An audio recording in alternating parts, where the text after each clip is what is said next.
the insistence of every leading figure in the Anglo-Jewish community, and also in some of the Western Jewish communities, people with status, with position, some of them ministers in cabinet, some of them important business figures in their society.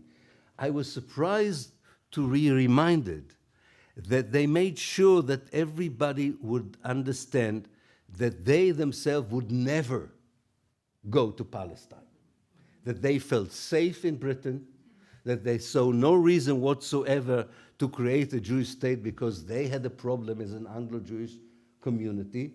And far worse, and most cynically, and most sinisterly, they said if there won't be a Jewish state in Palestine, the poor Jews that are subjected to anti-Semitism in Central and Eastern Europe would come to Britain.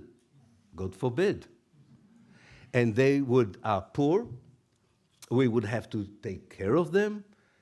After 1905, the sense was that these poor Jews are also Bolsheviks, so they would steer problems for Britain as a whole and the Jewish community at it.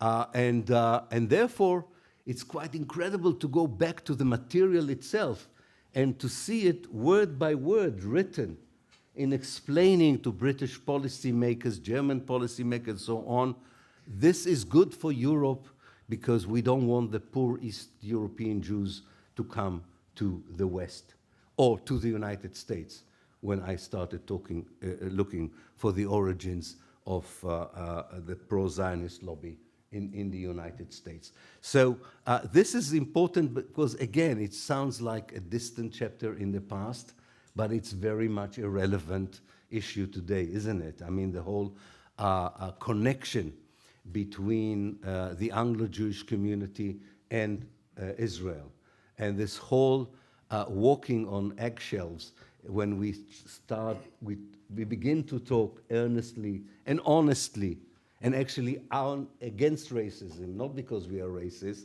that you cannot be an ambassador, an ambassadress for Israel, and at the same time claim that all you care is for the interests of the Anglo-Jewish community. And anybody who points out to this kind of connection is immediately branded as an anti-Semite, or in my case, as a self-hating Jew.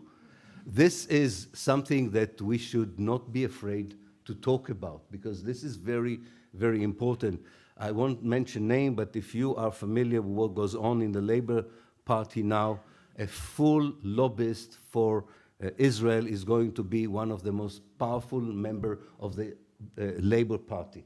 I don't want to get into names. It's not important. The name is not important. What is important that for 100 years, people who were part of the organization of the lobbying for Zionism, later for Israel, also played a very important role in British politics, and so no contradiction in representing the interests of a foreign country and a foreign state, and a state that commits crimes against humanity and war crimes, and at the same time serving as civil servants or politicians of Britain.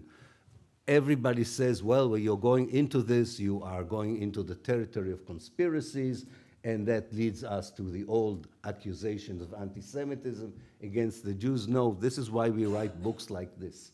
This is why we insist that this is a scholarly work, pedantic work, that is not falling into any conspiracy theories. It's just examining the evidence in history to show that this is a connection that is problematic, not just for the Palestinians, but also for the Jews in Britain.